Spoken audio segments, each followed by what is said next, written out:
for the praise of the Lord? Yeah. So come on.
Nos llama a ser libres.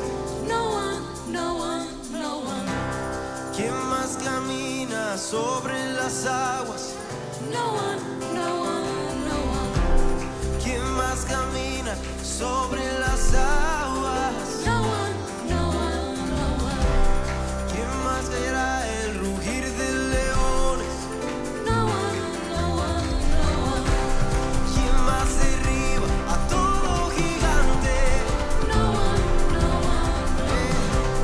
¿Quién más responde con fuego? No one, no one, no one.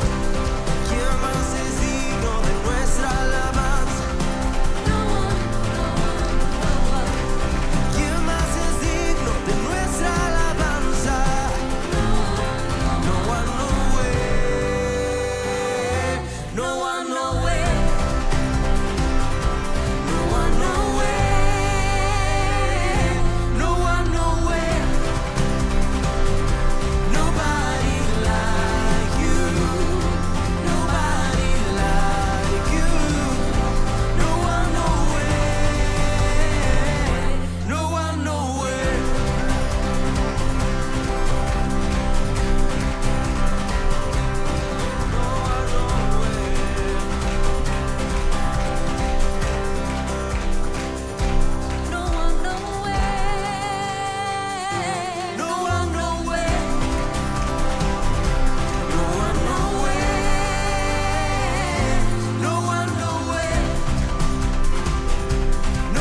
Halleluja. Halleluja. Takk Jesus. Hann hér í dag. Má ég heyra amen. Rísum á fætur. Við ætlum ekki að setjast. Takk Jesus. Það frábært að koma samkom og finna hvernig andi Guðs, hann bara mættur. Og mér langar að hvetja ykkur. Við erum farin að hafa bænastundur alltaf fyrir samkomur. Og við finnum bara munin á samkominni þegar við erum búin að biðja í gegn. Þannig að ef þið hafið ekki tök á að koma bænastund, endilega biðjið í bílnum. Við erum biðjandi, við erum vakandi fyrir því sem Guð vill segja við okkur og gerum, þið vitið, gerum veg fyrir anda Guðs til þess að hafa áhrif á hjart okkar og þeirra sem að koma hingað og hlusta. En það gott að vera í húsi Guðs í dag. Og ég var að hugsa það þegar við vorum að syngja þetta lag hvernig Davíð sagði sál sinni að lofa Guð. Og ég líti á þetta þannig, við erum líka með sál og andi. Og við gefum stundum andanum ekki andrými. Og vinir, þegar við komum á samkomi þá það andinn sem að ræður og hann á í rauninni bara að ráða. Og það sem að andinn segir við sálina sem tilfinningarlífi, það hugsanir og svo framvegis. Hann segir, lofa þú drottin sála mín. Skiptir engu máli í hvaða kringumstæðu þú ert. Lofaðu bara drottin sála mín. Og ég skal lofa ykkur því, þegar við byrjum að lofa drottin eins og við eigum að gera, að þá gerir hann hluti í líf okkar og hann gerir veg okkar slétta. Þá hættum við að rata í svona kringustæður og við fyrum að horfa öðruvís á kringustæðunar. Þannig í dag við lofum drottin þegar við höldum áfram hérna á samkominu. Drottin, við lyftum þér upp, Jesús. Ég þakka þér fyrir náð þín og miskun og trúfesti. Ég þakka þér fyrir það, drottin minn, að þú ert hér í dag. Þú, drottin minn, ert þar sem að 2 eða 3 eru samankomnir í þínu nafni, þar ertu mitt á meðal. Og við bjóðum heilagan anda að starfa hér fyrir anda sinn. Halleluja, starfaðu drottin minn, Jesús. Og við leggjum okkur sjálf á altarið þitt, drottin minn. Og við ætlum að taka við því orði sem að þú hefur fyrir okkur í dag. Og við biðjum í Jesú nafni og allir liðurinn sagði. Amen, höldum áfram í lofgjörð í dag. Jesú nafni.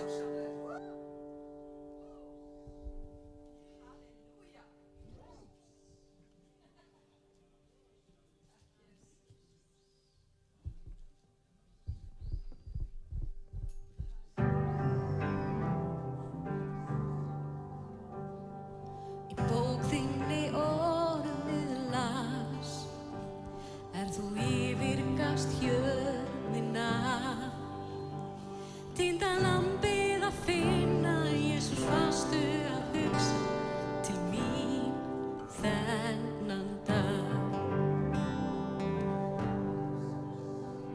Og týndi sonur sem hljóp burt frá föður ást. Faðir hljóp út af faðman og ný, varst að skrifa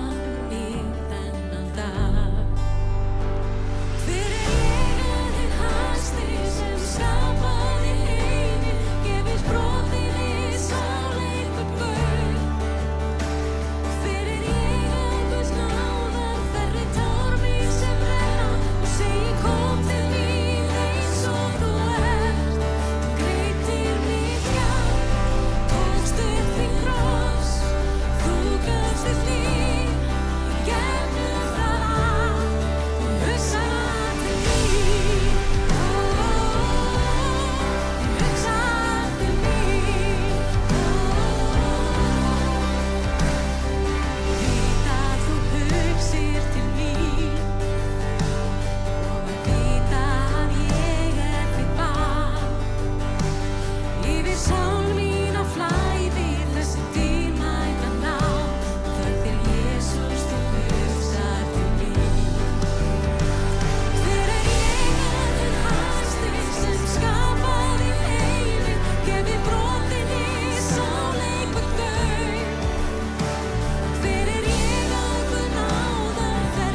satt. Þar í himneskri borg bý ég burtu frá sorg og ég lít loks í augu þín. Veit ég þú varst að hugsa til mín. Hver ég að einn hæsti sem skapaði heiminn, gef ég brotinni sannleikum gaum. Hver ég okkur náðar, þerri tár mín sem renna, þú segir kom til mín eins og þú ert. Greiðir mig gjald, tókst upp þinn kross, þú gafst þitt líf í gegnum það allt. Þú hugsar til mín, þú hugsar til mín, þú hugsar til mín.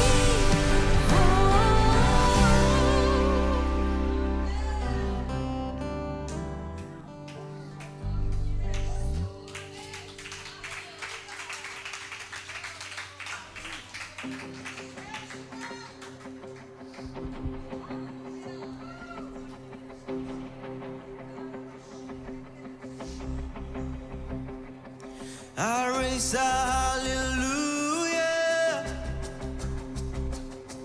in the presence of my enemies. I raise a hallelujah louder than the unbelief. I raise a hallelujah. My weapon is a melody. I raise a hallelujah. Heaven's got to fight for me. I'm gonna sing in the middle of the storm, louder and louder. You're gonna hear my praises roar up from the ashes. Hope will arise. Death is defeated. The King is a melody.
Dísu Guði, frábær lókjar.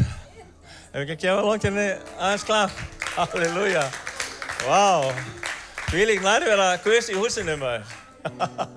Það skiptir máli að biðja fyrir samkomur. Kom hérna inn og þá var fólk að biðja og ég fann bara nærveru Guðs alveg. Það var svo gott.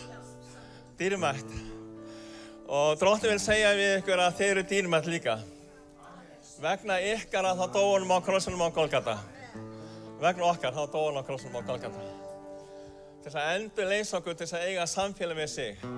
Og ef þú átt ekki samfélag með Drottinn Jesú þá tækifæri til þessi dag að taka við honum sem frelsaraðinu. Það bara þannig. Nóg að trúa í hjartanu og játa með munninum að hann sé Drottinn. Og biður hann einfaldlega að fyrirgefa syndi þínar og biður hann að koma inn í lífið þitt. Það ekki flókið. Það geta allir tekið við Jesú sem frelsara sínum. Að þetta svo einfalt. Við þurfum bara að trúa. Og ef þú átt ekki að trúa þá er trúin gjöf. Þegar þú heyrir Jesú þá kemur trúin sem gjöfin í þitt líf og þú þarf bara að taka utan að henni og biðja hann að koma inn í lífið þitt. Þannig að það tækifæri til þessi dag. Ég fann bara að Drottinn vildi leggja áherslu á þetta og ég bara hlýði. Amen. Það eru vondir en Drottinn er góður og hann vil endurleysa þig frá vondurdögum til þess að eiga góða daga í sér. Þannig að það skiptir máli að taka við honum sem frelsara sínum til þess að vera með honum alla eilíð. Amen. Þakka þér Jesús. Amen.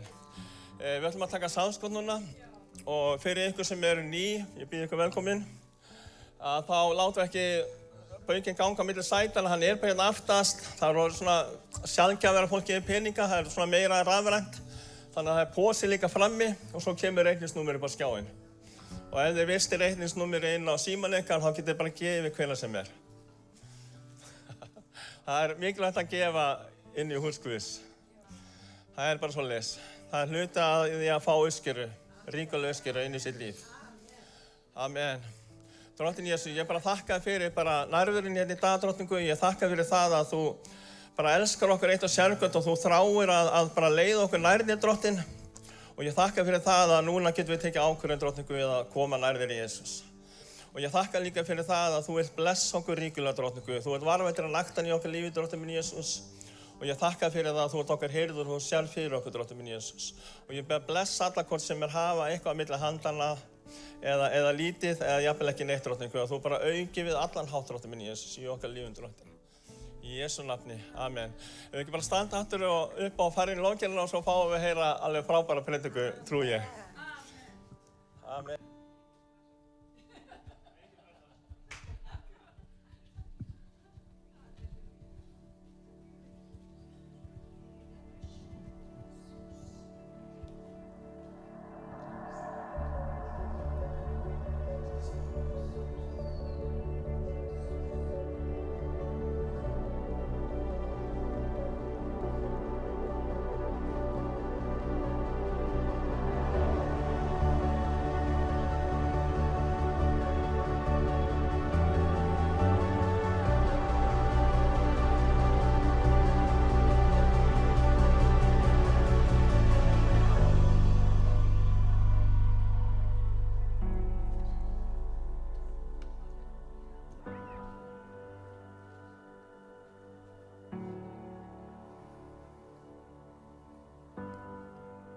The atmosphere is changing now, for the Spirit of the Lord is here.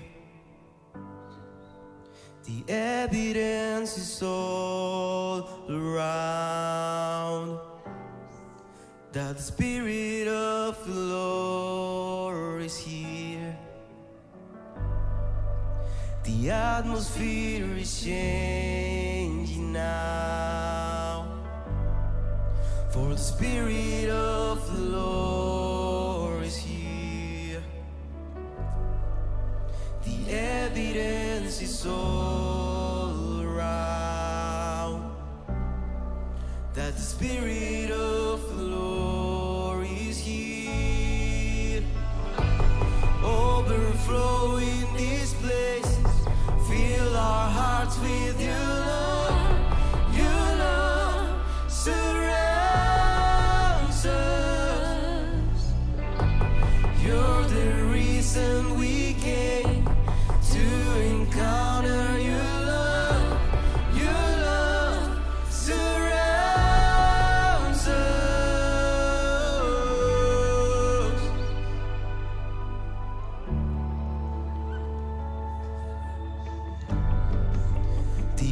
atmosphere is changing now. For the Spirit of the Lord is here.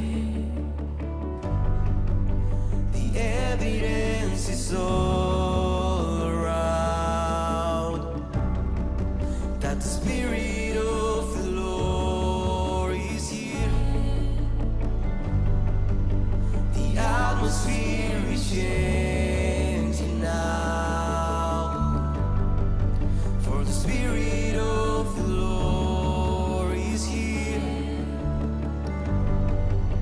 The evidence is all around that the Spirit of the Lord is here. Overflowing this place, fill our hearts with your love. Your love surrounds us. You're the reason we came to encounter your love. Your love surrounds us. Overflowing this place, fill our hearts with your love. Your love surrounds us. You're the reason we came to encounter your love. Your love surrounds us.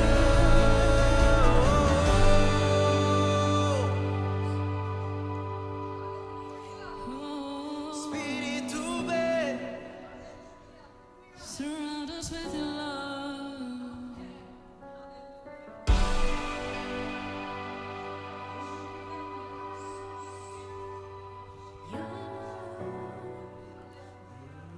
Your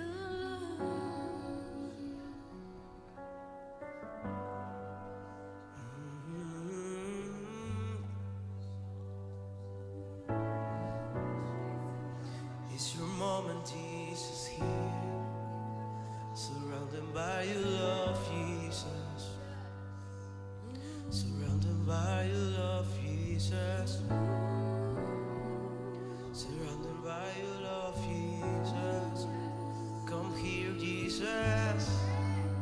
Come here, Jesus. We need your kingdom. We need your kingdom. Whoa, whoa, whoa. We need your kingdom come. We need your kingdom come.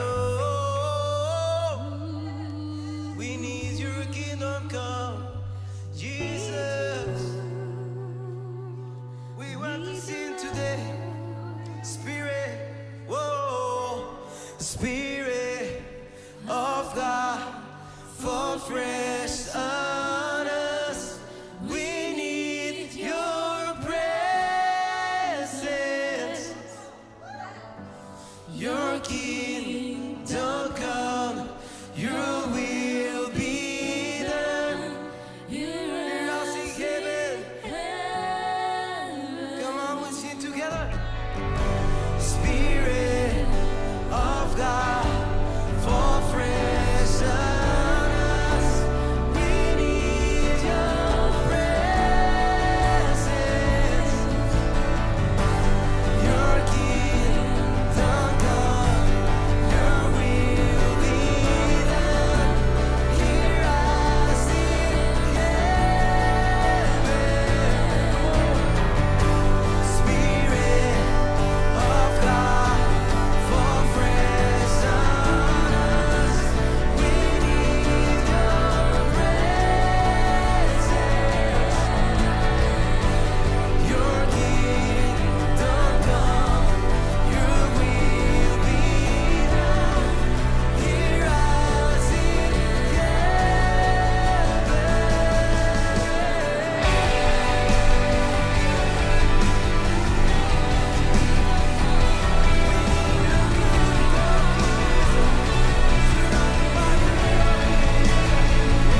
Yes.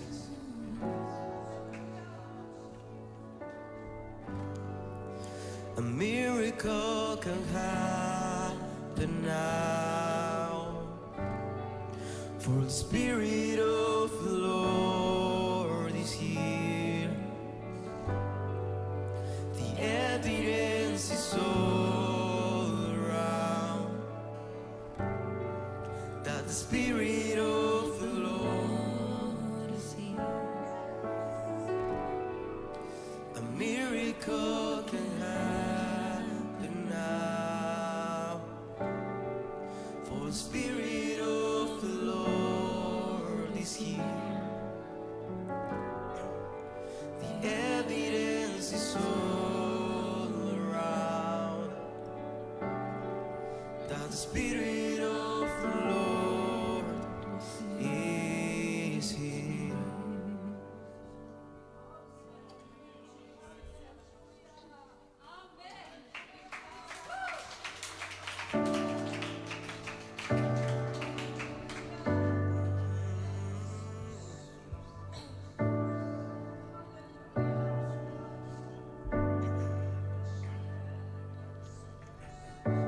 Can't go back to the beginning. Can't control what tomorrow will bring. But I know here in the middle is the place where you promised to be.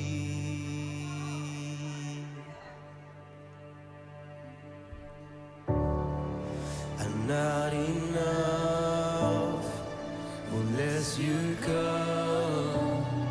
Will you meet me here again? 'Cause all I want is all you are. Will you meet me here again?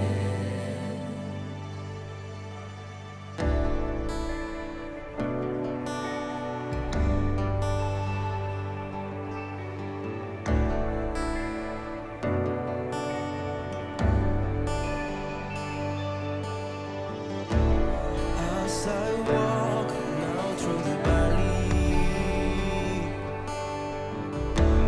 let your love rise above.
'Cause all I want is all you are. Will you meet me here again? I'm not enough unless you come. Will you meet me here again? 'Cause all I want is all you are. Will you meet me here again? Here again. I'm not enough unless you come. Will you meet me here again? Ooh, 'cause all I want is all you are. Will you meet me here again? I'm not enough unless you come. Will you meet me here again? 'Cause all I want is all you are. Will you meet me here again? Ooh, I'm not enough unless you come. Will you meet me here again? 'Cause all I want is all you are. Will you meet me here again? 'Cause Lord, I need you, Jesus. not enough unless you come. I need you, Will you Jesus. meet me here again? Oh, Jesus, 'cause all I want is all you are. Will you meet me here again? in your presence, Jesus. Thank you, I'm not Jesus. enough Thank you, Jesus, for your unless presence. you come. Thank you, Jesus, for Will your you meet me presence. here again? Oh Lord, 'cause all I want is all you are. Will you meet me here again? I'm not enough unless you come. Will you meet me here again?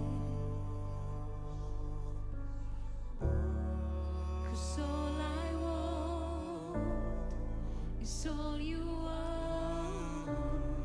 Will you meet me here again? You are here, Jesus. You are here. Your presence is here. Your presence is here, Jesus. Yes. We are here, Jesus. We praise you, Jesus. We praise you, Jesus.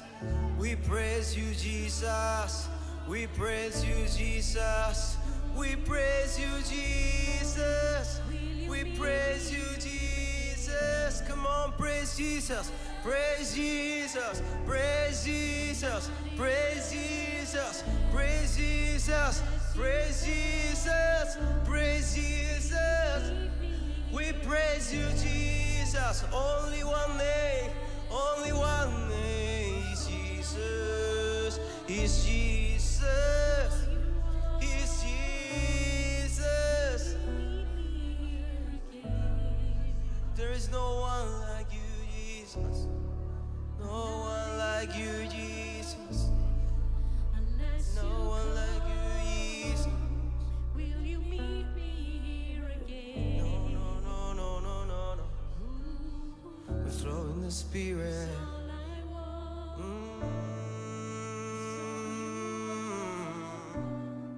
will you Jesus. Jesus. Jesus. Jesus.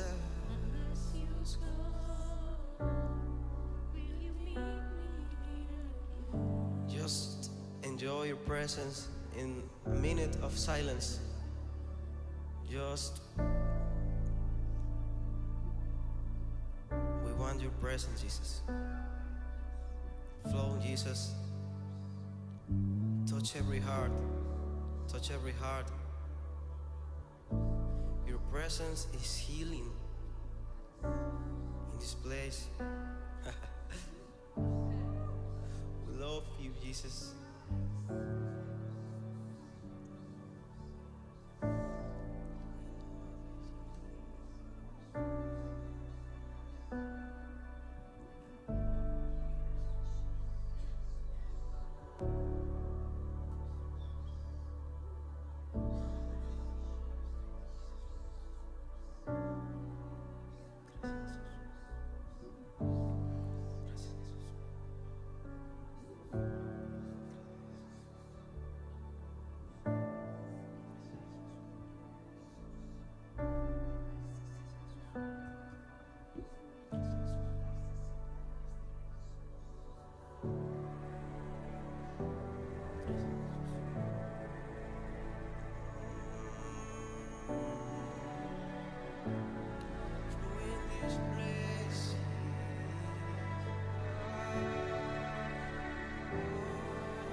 Thank Jesus.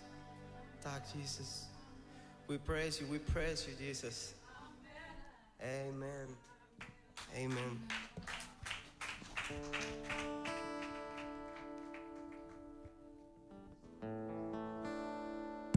Vá, ég veit eiginlega ekki hvað að gerast hér í dag.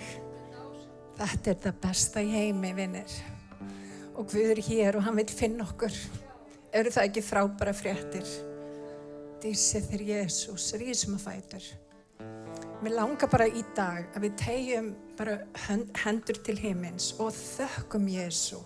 Þökkum honum fyrir það sem hann gerði á Golgata, fyrir það sem hann að gera í dag. Drottin, ég bara þakka þér heilagi Faðir. Ég þakka þér fyrir trúfesti þína.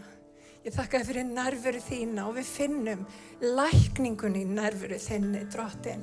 Ég bið að koma inn í öll hjörtu hér í dag, Drottin, og gera það sem þarf að gera. Viltu lækna okkur, Drottin? Viltu leysa okkur, Drottin? Viltu gefa okkur, Drottin, nýjan eld, nýjan kraft, nýjan styrk, Jesús?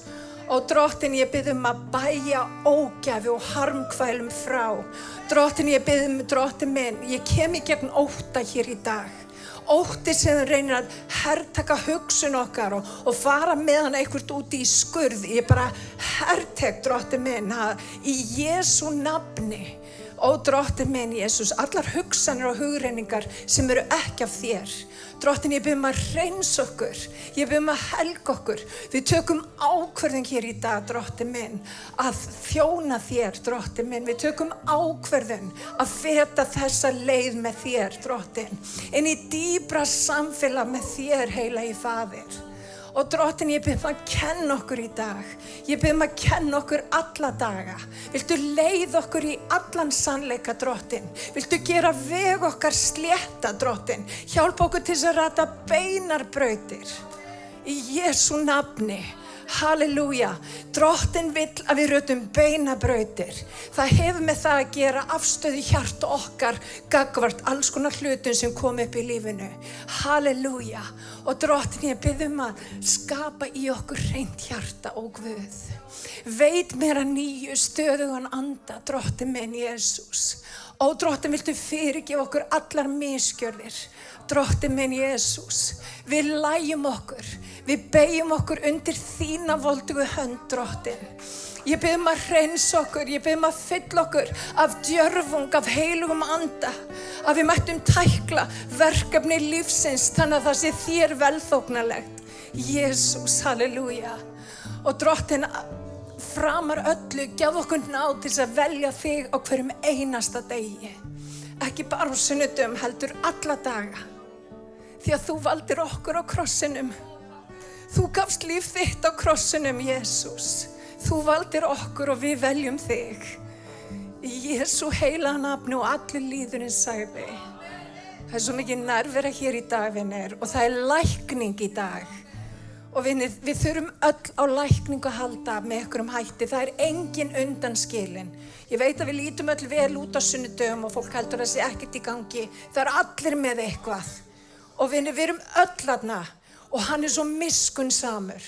Reynum ekki að fela breiskleik okkar eða það sem okkur vantar. Heldur komum í hreinskilni frammi fyrir Drottinn. Því hann trúfastur fyrir alla þá ákalla hann. Má ég heyra með hann? Mér langar að biðja sérstaklega fyrir Dögg. Tegjum höndirnar til Daggar hér í dag. Ég blessa vinkonu mína þegar hún stígur hérna fram og talar orð þitt, Drottinn minn. Ég bið að blessa hana.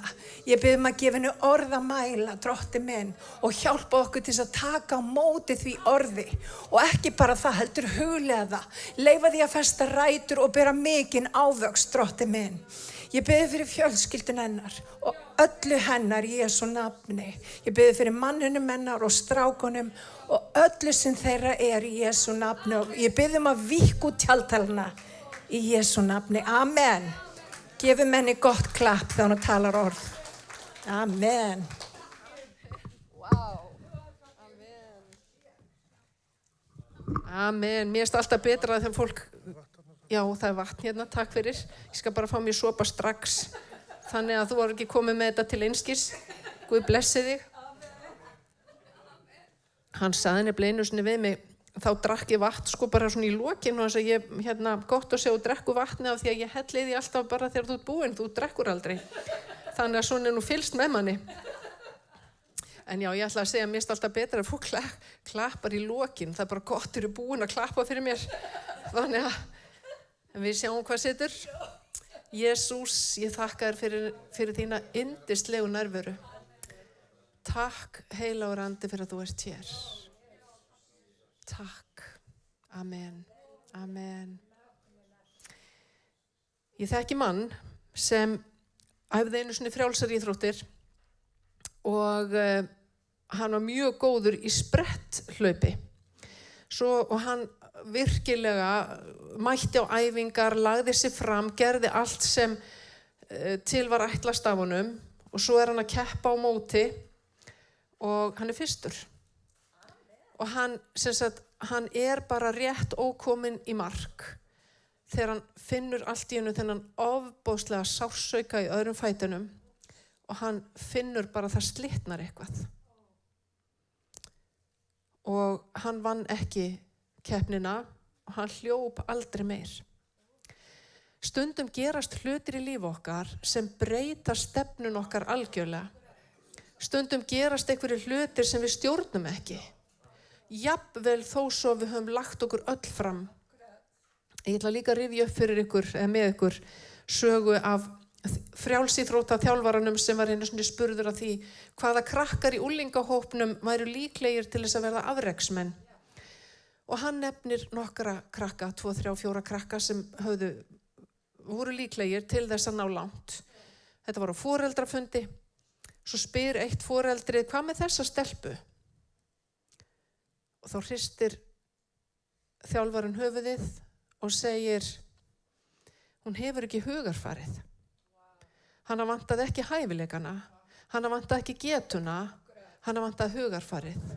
Og við viljum kannski öll komast á verðlaunapall á þess að þurfa að hafa fyrir því.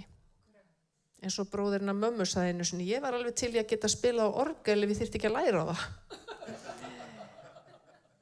En það að komast á verðlaunapall, það kostar mann eitthvað. Og þegar Sibba bað mig að tala hér í dag, þá vissi ég hvað ég ætti að tala. Ég fór í kirkju í síðustu viku og á samkomunni gefur Guð mér boðskap. Og þegar við fjallar setjumst út í bíl, þá segi ég við hann, nú verði ég beðin að tala einhver staðar. Og ég man ekki bara hvort það var, ég held hreinlega að hafi bara verið á leiðinni heim, eða hvort það var daginn eftir, þá sendur hún mér skilaboð og segir, geturðu talað hér í dag? Og ég hugsaði, ég veit hvað ég á að tala. Svona er Drottinn. Málið það að stundum segir Jesús ekki alltaf já. Hann segir ofboðslega oft já og við megum koma til hans með allt sem á okkur hvílir og ég veit ekki hversu mörg bænasvör ég á í hæðum og lægðum, í sorgum og gleði. Við getum komið til hans með allt og í langflestum tilfellum þá gerir hann það sem við erum að biðja hann um. En einu sinni kom til hans kona sem hét ekki neitt.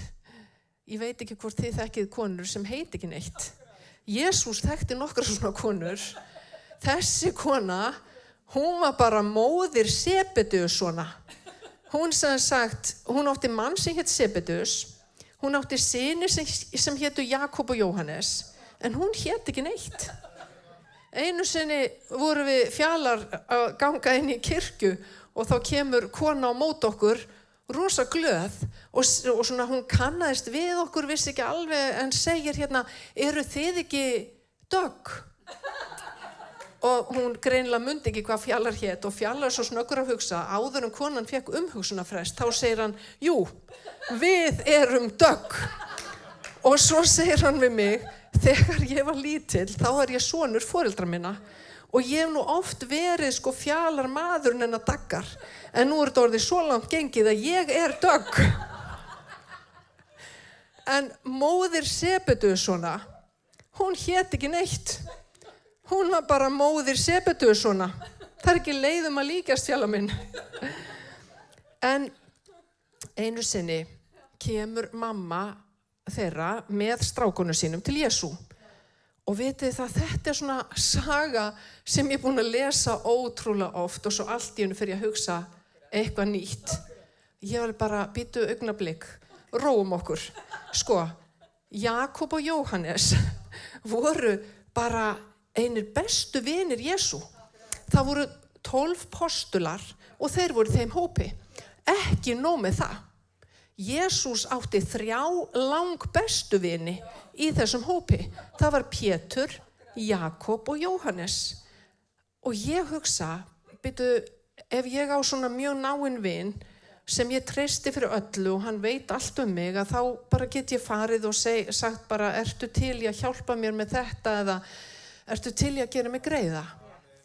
Heyrðu, fyrirgefiði. Hvað var mamma þeirra að gera þarna með þeim? Það stendur nefnilega mamma þeirra kemur með þeim til Jesú og segir, Jesús, mig langar að biðja þig að gera svolítið. Og ég hugsa, var þetta örugglega bara hennar ósk eða voru þau búin að plotta eitthvað? Og eins og Jesús hann tekur á móti öllum sem vilja biðja hann um eitthvað. Og hann bara, komdu með það. Og þá segir hún, viltu láta þessa 2 stráka sitja við hliðin á þér í ríkiðinu, annan til hægri handar og hinn til vinstri? Það var ekki nóg með það að þeir myndu fá sæti við háborðið. Þeir vildu bara vera sikkur megin við Jesú. Ég skil alveg að vilja dvelja í nærveru Jesú. Það er besti staður í veröldinni að vera á. En þeir vildu fá verðlaunin án þess að hafa hugmynd hvað það myndi kosta þá. Og þeir voru bara ungir menn. En samt með hugan við eilífðina, sem er bara ótrúlega sturlu staðreind. Þeir trúðu á líf eftir dauðan. Jesús var margoft búinn að tala um himnaríki og þeir trúðu því að þeir kæmust þangað. En Jesús hafði líka margoft sagt við þá, það skiptir máli að halda út. Það skiptir máli að vera trúr. Það skiptir máli að gefast ekki upp. Og þegar þeir koma þarna með mömmu sinni, þá er bænin ekki hjálpað okkur í gegnum allt sem verður á vegi okkar. Hjálpað okkur þegar við erum að keppa í sprettlaupi og það brestur eitthvað í fætinum og vonbrigðin verða alveg yfirþyrmandi. Bænin var bara að gefa okkur verðlaunin. Og Jesús bara horfir á þá og segir bara fyrirgefiði, hann sagði náttúrulega ekki fyrirgefiði. Hann sagði bara, strákar, þið vitið ekki hvað þið eru að biðja. Þú færð ekki laun nema að vinna fyrir þeim. Og svo segir hann, getið þið drukkið þann kaleik sem ég á að drekka. Það eins og hann segi að vera sem næst mér mun kosti ykkur þjáningar. En það huggun að fá í þjáningunni. Og það svo gott að minna sig á það að eins og segir í Nýja testamentinu við munum komast inn í Guðsríkið í gegnum margar þrengingar. Við fáum bara þrengingar í lífinu hvort sem við fylgjum Guði eða ekki.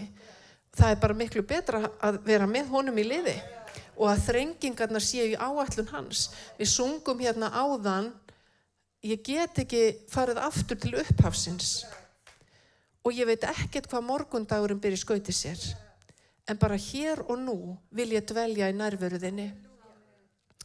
Þegar Jakob og Jóhannes fengu þessa spurningu, getið þið drukkið þennan kaleik, getið þið gengið í gegnum það sem ég mun gangi í gegnum? Þegar Jesús segir þetta, þá hann nýbúinn að segja, við erum á leiðin upp til Jerúsalem. Þar verð ég handtekinn. Þar verður hrækt á mig, ég verð niðurlægður, ég verð húðstrýktur. Það verður gengið í skrokk á mér. Og ég verð tekin af lífi, ég verð krossfestur. Og svo segir hann getið, og þetta var auðvitað ekki búið að gerast. Hann var búinn að segja þetta, en þeir einhvern veginn bara náðu því ekki. Þannig að þeir töldu sennilega að þetta væri bara ekkert máli. Já, við getum nú alveg drukkið kaleikinn þinn. Það myndi koma seinna í ljós að þeir ættu eftir að standa við það. Þeir vissu það bara ekki þarna. Og Jesús segir, bikar minn munuð þið drekka. En það ekki mitt að veita hver situr mér til hægri handar eða vinstri. Það veitist þeim sem það fyrirbúið. Og það eins og hann segi, það ekki mitt að veita þetta. Þetta nefnilega að hluta til undir ykkur sjálfum komið. Sá sem mikill vill verði allra þjónn. Og Jakob og Jóhannes, þeir höfðu ekki hugmynd hvað þessi bæn myndi kosta þá eða hverju þeir voru að lofa. En þessi bæn myndi kosta þá fórn. Hún myndi kosta sársauka og hún myndi kosta sorg. Það svo auðvelt þegar allt gengur vel og þegar við erum bara svona í kirkju og við upplifum nærveru Guðs, þá svo auðvelt að segja, Jesús, ég skal fylgja þér allt til enda, sama hvað. Svo bara þegar maður allt í einu í einhverjum kringumstæðum og maður fær stormin í fangið og það gerist eitthvað sem maður ræður ekki við og það eins og komið hver bylurinn á fætur öðrum og þetta ætlar aldrei neitt enda að taka, þá reynir á. Það þá sem reynir á. Þetta ekkert mál þegar það ekki stormur. En þegar jörðin skelfur, þegar það kemur eldgos eða bara þegar náttúruhamfarir verða í lífi okkar, það þá sem þetta erfitt. En í fyrra Korintubréfi, þá segir Páll postuli, sérhver mun fá laun eftir erfiði sínu. Hver og einn mun uppskera eins og hann sáir og það svo gott að hugga sig við þetta, að þegar sorgin kemur, þegar við fáum vindin í fangið, þá erum við mögulega á réttum stað. Það eitthvað sem Guð mun umbuna þó að við sjáum það ekki alveg í svipinn. Og þegar Páll að tala um þetta í fyrra Korintubréfi 3. kafla, þá segir hann í versi 11, annan grundvöll að lífi sínu getur enginn lagt en þann sem lagður sem Jesús Kristur. Það Jesús sem við fylgjum. Og við erum réttlætt af trú og það ofboðslega margir sem ætla að reyna að komast til Guðs eða eignast eilíft líf og góðverkunum. Páll segir það virkar ekki þannig. Jesús vegurinn, sannleikurinn og lífið. Jesús dó fyrir syndir okkar og það hann sem við fylgjum. Hann grundvöllurinn. En síðan bætir hann við. Ef einhver byggir ofan á þennan grundvöll, og svo kemur hann með samlíkingu. Ef einhver byggir ofan á hann grundvöll, gull, silfur, dýrasteina, tré, hey eða hálm, þá mun koma í ljós hvernig verk hvers og eins Hann líkir í raunni lífi okkar og verkum okkar við efnislega hluti. Við efnislega hluti sem hægt að reyna að kveikja í sumt fuðrar bara upp, hey og hálmur, það getur verið alveg rosalega, það getur verið heilu hlöðurnar af heyi sem taka mikið pláss, en þær fuðra upp á 2 mínútum. Og svo getur verið eitthvað annað, dýrir steinar eða gull sem bara fyrir gegnum eldin og það brennur ekki upp. Það stenst eldin. Og svo segir hann, dagurinn, þar að segja dómsdagur, mun leiða þessi verk í ljós af því að hann opinberast með eldi og eldurinn mun prófa hvílíkt verk hvers og eins er. Ef það fær staðist sem einhver byggði ofan á grundvöllin, þá mun hann fá laun. Þannig að við fáum laun fyrir verkin okkar, fyrir góðverkin okkar og fyrir öll þessi verk þegar við erum bara í miðjum vilja Guðs og þegar við bara höldum áfram og gefumst ekki upp og gerum það sem skiptir máli og gerum það sem við vitum að er rétt. Þegar við biðjum og lesum og gerum náunganum gott, þá munum við fá laun, en svo segir hann, en brenni það upp, brenni verkin upp, þá munum við bíða tjón. En svo svo mikil huggun í þessari setningu, sjálfur mun hann komast af, en þó eins og úr eldi, sem þýðir að ef við höfum gert Jesú að leiðtoga lífs okkar, þá munum við eignast eilíft líf. Þó svo að einhverjir muni bara rétt sleppa, eins og úr eldi, algjörlega alls lausir. En við þurfum ekki að vera þar. Og það verða laun. Við fáum laun. Og við fáum ekki öll sömu launin. Það er það sem ritningin segir. En huggunin er að þegar við þjáumst, þegar við leggjum eitthvað á okkur fyrir Guð, þá launar hann, þá umbunar hann. Þegar mamma Sebedusona bað Jesú að þeir mættu sitja sikkur megin við hann, þá hafði hún ekki hugmynd hversu stutt yrði þangað til Jesús yrði krossfestur. Og það er ekki einu sinni víst hún hafi gert sér grein fyrir að hann yrði krossfestur. En hún vissi heldur ekki hversu stutt yrði þangað til annars sona hennar yrði líflátin. Jakob var hálshöggvinn vegna trúar sinnar.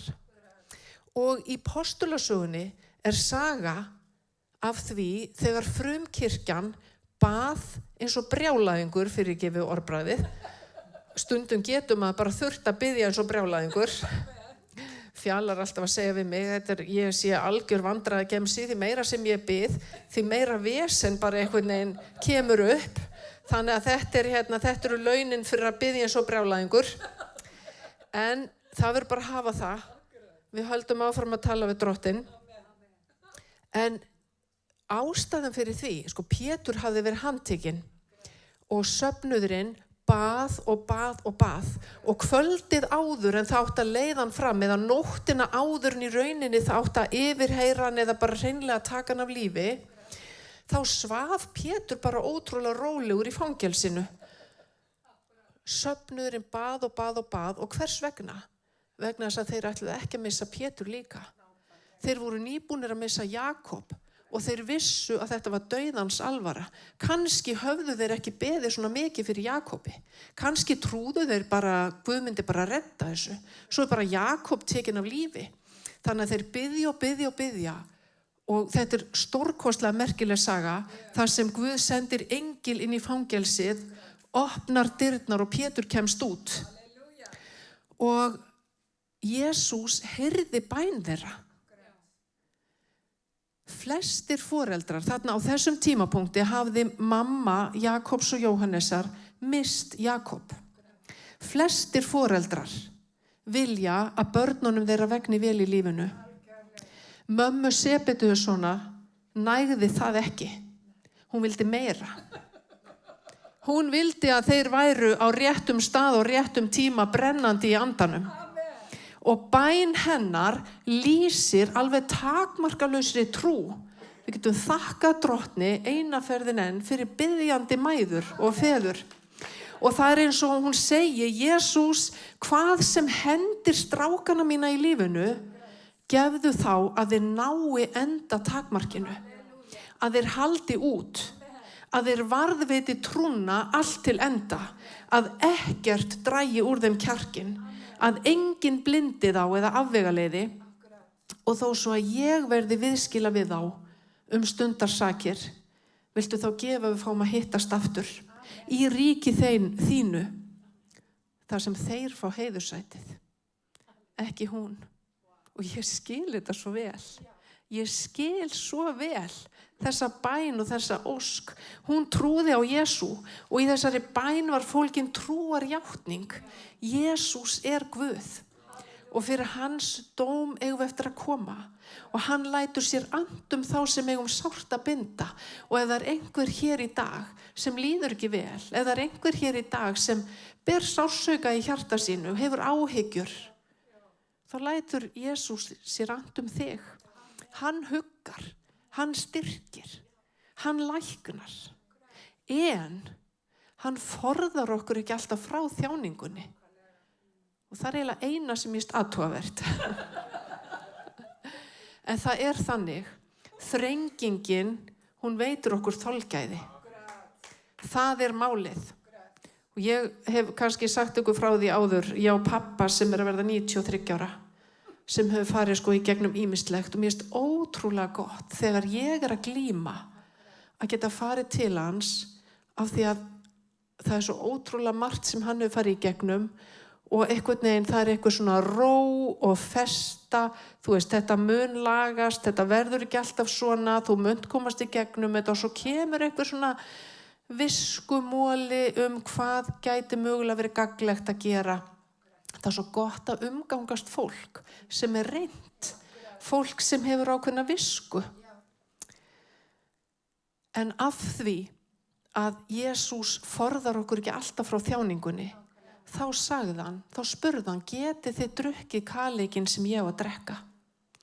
Í 11. kafla Hebreabréfsins, ég ætla ekki að fara þangað, en þar upptalning á hetjum trúarinnar. Fólki sem fór í gegnum ótrúlegt harðræði og svo segir, þeir horfðu fram til launana. Þau þoldu þjáninguna af því að þau horfðu fram til launana. Mér langar, ég ætla ekki að hafa þetta mikið lengra, mér langar að biðja ykkur að standa upp. Og ég ætla að enda á að segja ykkur sögu, kannski minna einhverju á hana, einhverju hafa kannski heyrt hana fyrir, ég veit það ekki. Segja ykkur söguna af manninum sem hafði unnið við að byggja hús allt sitt líf. Hann hafði verið vinnuveitandanum sínum trúr. Hann var vandvirkur og hann gerði allt vel. Svo hann alveg að fara að hætta, hann að komast á eftirlaun. Þegar vinnuveitandina segir við hann, mig langar að biðja þau að reisa 1 hús í viðbót. Og hann hugsar, ég nenni því ekki. Ég bara búin að fá nóg. Ég nenni þessu ekki. En hann segir samt já. Og hann fer að byggja. En af því að hann var alveg að fara að hætta, þá var hún meil alveg samum þetta. Þannig að hann notar bara einhverja afganga og hann ekkert að vanda sér nýtt rosalega mikið. Finnur bara eitthvað sem hann getur notað og hann ekki að fara að versla besta hráefnið og svona bara klárar þetta. Það var bara síðasta verkið hans og hann ákvað bara að koma þessu af sér. Og gerir það. Skilar húsinu, full kláruðu. Klárlega ekki besta húsi sem hann hafði byggt. Svo haldin svona veisla til að kveðja hann og eigandi fyrirtækisins var búin að hugsa mikið hvernig get ég umbunað honum fyrir öll þessi ár. Hann búin að vera með svo trúr, hann búin að svo frábær starfsmaður. Hvað get ég gert fyrir hann? Þannig að hann kallar hann fram þegar svona lið á veisluna, heldur smá ræðu og hrósar honum, kemur svo með lykla og segir við hann, ég var lengi að hugsa hvað ég geti gert fyrir þig. Og það var ástæðan fyrir því ég bað þig að byggja 1 hús enn. Mér langaði bara að gefa þér það. Og takk fyrir hvað þú ert búin að vera frábær starfsmaður öll þessi ár. Hér lyklarnir, gjörðu svo vel. Og maðurinn varð algjörlega miður sín. Ef hann hefði grunað 1 augnablik að hann væri að byggja þetta hús fyrir sig, þá hafði hann gert það svo allt öðruvísi. Þá hafði hann vandað sig svo miklu betur. Og mættum við minnast þess að hvað sem við gerum, að við vinnum eins og drottin ætti í hlut, en ekki menn og minnast þess að við fáum aftur tilbaka það sem við gerum öðrum. Jesús, ég þakka þér fyrir að þú ert hér og ég þakka þér fyrir það, Jesús, að þú hefur kallað okkur til að fylgja þér allt til enda og hver sinnar gæfu smiður. Ég þakka þér fyrir, Jesús, að þú hefur fyrirgefið okkur allt sem við hefum gert rangt. Þú hefur fyrirgefið okkur allt sem við hefum klúðrað. En viltu hjálpa okkur frá með deginum í dag að standa okkur? Viltu hjálpa okkur að muna að við erum að reisa okkur hús? Viltu hjálpa okkur að muna að hvað sem við gerum og þá fáum við það endurgoldið og þú lætur engan eiga neitt inni hjá þér. Og ég bið líka, Drottinn, fyrir ekki bara okkur sjálfum, heldur öll okkar fólki, að þú haldir því fast við þig. Hvaða þjáningar sem verða á vegi okkar, hvað sem hendur okkur, þá megum við halda út. Og hvaða sorgir sem mæta okkur, þá gefumst við ekki upp. Og ég þakka þér bara fyrir að þjáningarna taka enda. Og ég bið að þinn vilji verði í líf okkar allra, í Jesú nafni. Í Jesú nafni. Amen, amen, amen. Mér langar aðeins að segja ykkur hverjir þessi strákar voru. Jakob og Jóhannes. Þegar talaður nánustu vini Jesú, þá voru þeir þar. Jóhannes var sá sem hallaði sér upp að Jesú við síðustu kvöldmáltíðina og spurði hann hver þeirra myndi svíkja hann. Þessir þrír, Pétur, Jakob og Jóhannes, voru þeir sem voru með Jesú í Getsemani. Þegar Jesús háði bænabaráttuna sína þannig að svitin hans blandaðist blóði. Jesús vildi hafa þessa stráka með sér. Jóhannes var með Pétri í garði æðstapressins síðustu nóttina í lífi Jesú þegar hann var yfirheyrður. Jóhannes var við krossin. Jóhannes horfði á Jesú deyja, besta vin sinn. Og Jóhannes kom að gröfinni með Pétri þegar Jesús var upprisinn. Jakob og Jóhannes sáu Jesú stíga upp til himins. Jakob og Jóhannes voru í loftstofunni þegar heilugum anda var útelt. Þeir höfðu verið á fjallinu, ummyndunarfjallinu á samt Pétri þegar Móse og Elía birtust og töluðu við Jesú krossfestinguna. Þessir þrír voru þeir einu sem Jesús vildi hafa með sér þegar hann reisti dóttur Jairusar frá dauðum, 12 ára gamla. Þeir voru í bátnum þegar Jesús stillti vind og sjó. Jóhannes var á leið í helgidóminn með Pétri þegar lamaður betlari lá við fögrudyr og þeir reistu hann á fætur í Jesú nafni og hann læknaðist. Jóhannes var handtekinn ásamt Pétri fyrir þetta kraftaverk og þeim var varpað í fangelsi. Jóhannes stundum kallaður kærleikspostulinn. Hann var líklega sá eini sem ekki var tekinn á lífi fyrir trú sína. En það þýðir ekki að hann hafi ekki þurft að þola þrengingar og þjáningar. Jóhannes skrifaði Jóhannesarguðspjall. Hann skrifaði líka 1., 2. og 3. Jóhannesarbréf og hann skrifaði opinberunarbók Jóhannesar. Og opinberunarbókin varð til þegar Jóhannes var í útlegð á eyjunni Patmos, þar sem Jóhannes var fangi. Og honum hefur alveg örugglega ekki alltaf liðið vel. Upplifa sorg og söknuð og ef til vill verið dapur. Og þar sér hann sýn. Þar sér hann inn í himinin. Og hann sér Jesú, besta vin sinn. Og þá féll hann til fóta Jesú eins og dauður væri. Hann var nánasti vinur hans í 3 ár, trúnaðarvinur. Og þegar hann sér Jesú í dýrð sinni, þá hnígur hann niður. Á Patmos sá Jóhannes inn í himinin. Hann sá framtíðina. Jesús hafði sagt að himin og jörð myndu líðundi lok. Og þegar Jóhannes sá hina nýju Jerúsalem, þá voru 12 undirstöðusteinar undir borginni. Og á steinunum voru nöfn postulanna 12. Hvernig sem Jóhannesi hefur liðið, hvaða þjáningar sem hann hefur þolað, þá hlýtur að hafa verið huggun fyrir hann að ekki bara fá sjá nafnið sitt á einum undirstöðusteininum, heldur nöfn allra hinna líka. Hann var einn af postulunum 12. Hann þekkti þá alla. Og þarna sá hann nafni sitt og nafn allra félaga sinna. Og það var eins og Guð segði við hann, Jóhannes, þú ert ekki gleymdur. Ég þekki verkin þín. Ég þekki erfiðið þitt, þolgæðið þitt. Og það er það sem Jesús segir við þig í dag. Þú ert ekki gleymd og þú ert ekki gleymdur. Jesús þekkir verkin þín. Hann þekkir þolgæðið þitt. Hann þekkir áskoranirnar þínar. Hann þekkir tárin þín. Hann veit allt.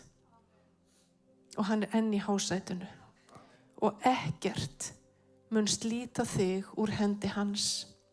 Takk Jesús. Takk Jesús fyrir það sem þú gerðir fyrir okkur. Takk fyrir að þú ert hér. Þú hefur verið hér þessa stund. Og nú bið ég þig Jesús að þú takir við. Nú bið ég þig Jesús minn að gera það sem þú einn getur gert. Vilt þú tala hér í dag? Vilt þú tala til þeirra sem hér eru og virkilega þurfa á því að halda að fá að heyra þig tala? Ég þakka þér fyrir nærvörðina. Viltu gefa okkur meiri næmleika fyrir nærvörðinni? Og ég bið að þú græðir sár. Og ég bið að þú huggir. Og ég bið að þú gefir nýtt líf og nýjan tilgang. Og ég bið Drottinn minn að þeir sem eru að glíma og þeir sem bera þungar byrðar, ég bið að mig verða tímamót hér í dag. Ég bið, elsku Jesús, að frá og með þessari stund þá stígir þú inn í kringumstæðurnar og segir hingað og ekki lengra. Nóg er nóg. Og ég þakka þér fyrir Jesús að við erum í þinni hendi. Þinni mátturinn og þinni dýrðin í Jesú nafni. Amen, amen. Við ljúkum þessari stund á fyrirbæn. Og kannski eru líka bara einhverjir sem vilja koma hérna fram og biðja. Eða biðja í sætinu sínu, þeir ráði því. En Jesús er hér. Jesús er hér.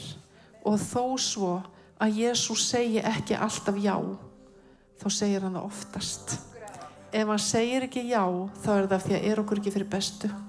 Og ef hann segir ekki já, þá er það af því að eitthvað í lífi okkar er undir okkur sjálfum komið. Þannig að við ráðum því hver